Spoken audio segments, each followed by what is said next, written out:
The town of Easton is proposing a new early elementary school using funds obtained locally in addition to a grant by the Massachusetts School Building Authority.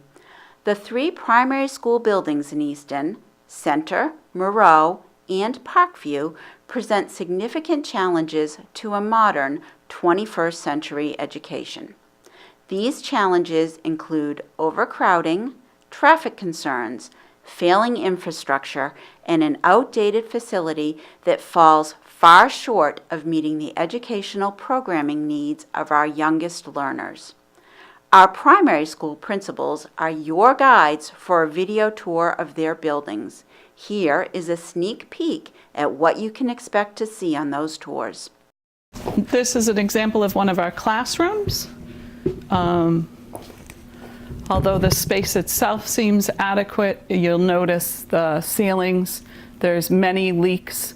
There used to be skylights in the building, and they were covered at some point, and we frequently have ceiling tiles that randomly fall while kids are here, safety issue, and almost all of those previous skylights at some point have had leaks. This is our nurse's office. You'll notice the nurse's office does not have a bathroom, which again is pretty obvious what challenges that brings. This bench area here actually has a heater underneath it, and sometimes it's so hot, it's hot to the touch, so the kids can't safely sit on it. This was originally part of the library. It's now the occupational therapist space, the English language teacher space for kids that English is their second language. The physical therapist also works out of here, and sometimes the preschool speech pathologist. This is the boiler room. We currently have 2 boilers. One's working, the other is not. We just this week had to do some repairs to try to keep things going, but it is a huge concern how long the boilers will continue to work. To see it, to know how many staff members there are and how limited spaces there are, and to know the possibility of what we could be doing with kids if we had the space to do it is the discouraging part as an educator. We have great ideas, programming that we'd like to do, but without the appropriate spaces, it makes it very difficult. The rise in the needs of kids social emotionally is so important to have the appropriate spaces, and we don't have them. We don't have safe spaces for kids.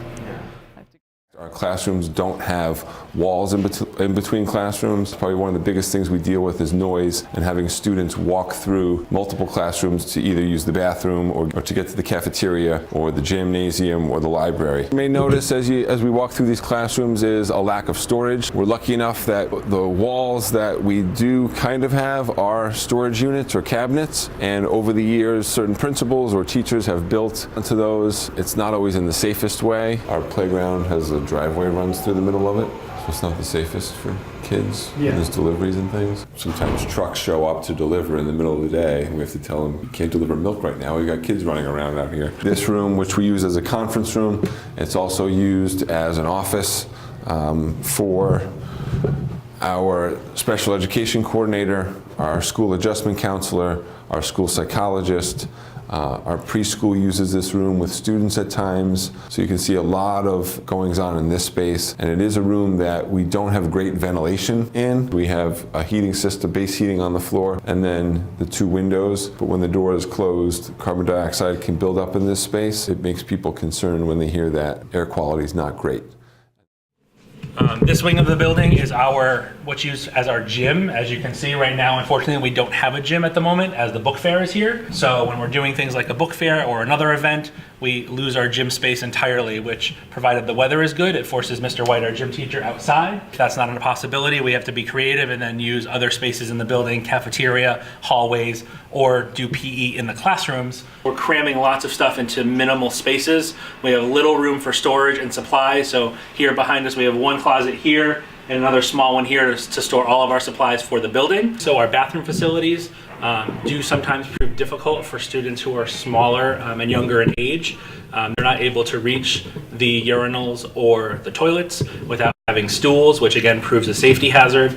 This is our cafetorium, which again serves as both cafeteria, auditorium, sometimes a gym, sometimes a space for assemblies. So it's very multi-purpose, which again causes huge issues when it comes to scheduling. Another big problem again with space is that we don't have any breakout spaces for small groups of students to work outside of their general education classrooms.